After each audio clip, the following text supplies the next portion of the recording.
करुणानिधान भक्तवत्सल परम कृपालु धर्मरक्षक मर्यादा पुरुषोत्तम भगवान श्री राम की पावन अनुकंपा से नित्य प्रति भगवान के पावन श्रेष्ठ आदर्श चरित्रों का प्रसंग राम चर्चा के अंतर्गत श्रवण करते हुए आज चतुर्थ दिवस के इस प्रसंग में हम आप सब सम्मिलित होकर के अपने जीवन के समस्त पाप ताप और विकारों को दूर करने के लिए आइए इस मंदाकिनी गंगा में स्नान करें। संपूर्ण जग के हित के लिए सर्वजन हिताय तुलसीदास जी के द्वारा प्रकट किया गया सामान्य जनमानस के लिए एक विशिष्ट आधार प्रदान किया। उस परम तत्व को अपने जीवन में सहज रूप से प्राप्त करने के लिए बहुत सरलतम उपाय है, सबके लिए सुलभ है और सबसे सरलतम उपाय है, जिसमें सरल भाव से भगवान के पावन चरित्र हम अपने जीवन में आत्मसात कर सकें।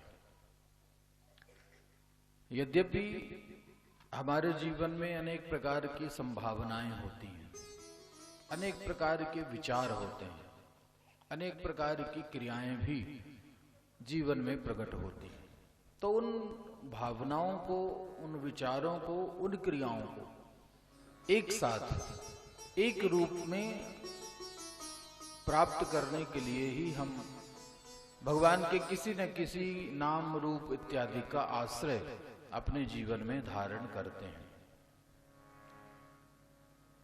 तो इस कथा के माध्यम से हम उन्हीं तीन स्वरूपों को अपने जीवन में किसी न किसी प्रकार से प्राप्त करने की चेष्टा करेंगे।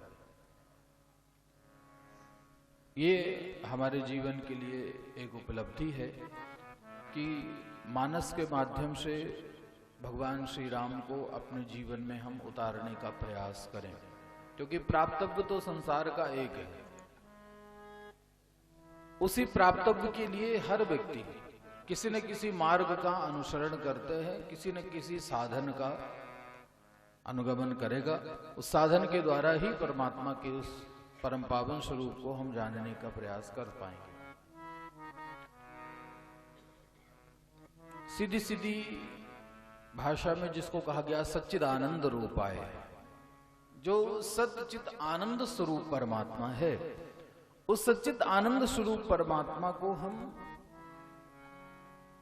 अपने जीवन में अनुभव करने का प्रयास जरूर करते हैं। भले ही हमारे जीवन में किसी कारणवश, किसी क्या कारणवश, मेन मुख्य हमारे जीवन की जड़ता है, हमारे विचारों की जड़ता, हमारे कर्म की जड़ता, हमारे ज्ञान की जड़ता। उस जड़ता के कारण हमने इस सच्चिदानंद स्वरूप को भुला दिया, किसी न किसी मार्ग से इससे हम दूर हो चुके हैं। लेकिन फिर भी यदि हमारा वो सच्चिद आनंद स्वरूप है, तो इस रूप में नहीं तो किसी दूसरे रूप में हम उसे प्राप्त करने की चेष्टा जरूर करेंगे। जो हमारा स्वरूप है, उस स्वरूप को हम किसी न किसी रूप में प्राप्त करने की चेष्टा जरूर करते हैं। तो भगवान के जितने भी अवतारों का हम दर्शन करेंगे, वो इन्हीं तीनों स्वरूपों में ही दर्शन होता है। या तो विचार प्रधान होगा, या भावना प्रधान होगा, या क्रिया प्रधान होगा। तीन में से एक न एक विशेषता तो हर एक अवतार, हर एक स्वरूप में दर्शन करने को मिलेगी।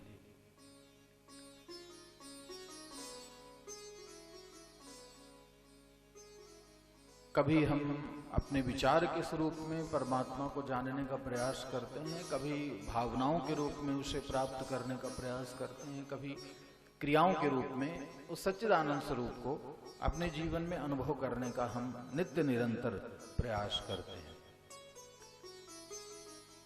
लेकिन आवरण ऐसे हैं कि उन आवरणों के कारण हम इस स्वरूप का स्पष्टतः दर्शन नहीं कर पाते। वही व्यास जी कहते हैं, धामना स्वेन सदा निरस्त कुहकम सत्यम परम धीमहि। प्रभु आप अपने तेज के द्वारा हमारे सामने पड़े हुए इस विस्मापन को, इस पर्दे को नष्ट कर दीजिए। हम आपके परम सत्यात्मक स्वरूप की वंदना करते हैं। तो सत्य ही हमारे जीवन की खोज है, उसी सत्य को तो प्राप्त करना है। सच्चिदानंद में पहला तत्व है सत्य, सत्य जो व्यापक है, उस व्यापक स्वरूप को जिसका हमसे कभी अभाव नहीं हो सकता, दूर तो नहीं हो सकता, लेकिन सामने कुछ ना कुछ ऐसा पर्दा पड़ गया है, ऐसी माया की यवनिका पड़ी है कि सामने होने के बाद भी हम उसका दर्शन नहीं प्राप्त कर पा रहे। अबे हमारे जीवन के जो विशिष्ट रोग हैं, इन रोगों को दूर करने के लिए कुछ न कुछ प्रयास तो करना पड़ता है। तो कहा उसका सीधा सीधा उपाय है राम कृपा नासहि सब रोगा। राम कृपा नासहि सब रोगा। राम कृपा नासहि सब रोगा। राम कृपा नासहि सब रोगा। जो यही भांति बने संयोगा। जो यही भांति बने संयोगा। राम कृपा नासहि सब रोगा। राम कृपा नासहि सब रोगा। सारे रोगों को नष्ट करती है। प्रभु की कृपा जीवन में प्राप्त हो, सारे रोग विनष्ट हो जाते हैं। सारे रोगों को विनष्ट करने की एक औषधि है ये। पर ऐसा कोई संयोग तो बने कि भगवान की कृपा जीवन में आए।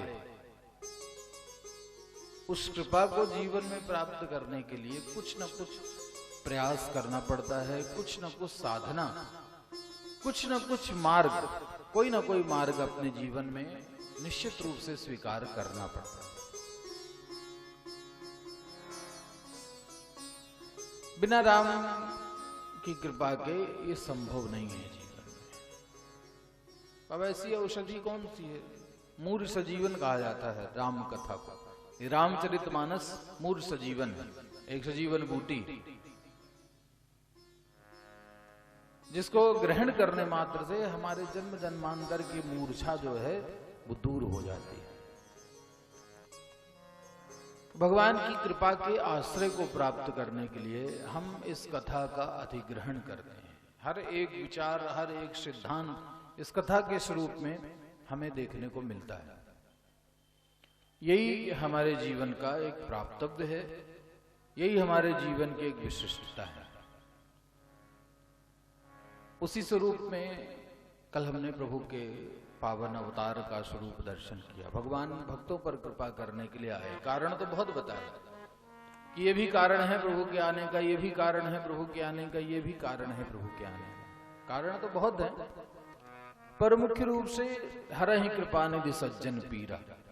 भगवान आए, कृपा निधि है, कृपा करते हैं। भगवान का ये अवतार ही कृपा पूर्ण अवतार है। करुणा करके ही भगवान ने अवतार लिया। यही अंतर है कि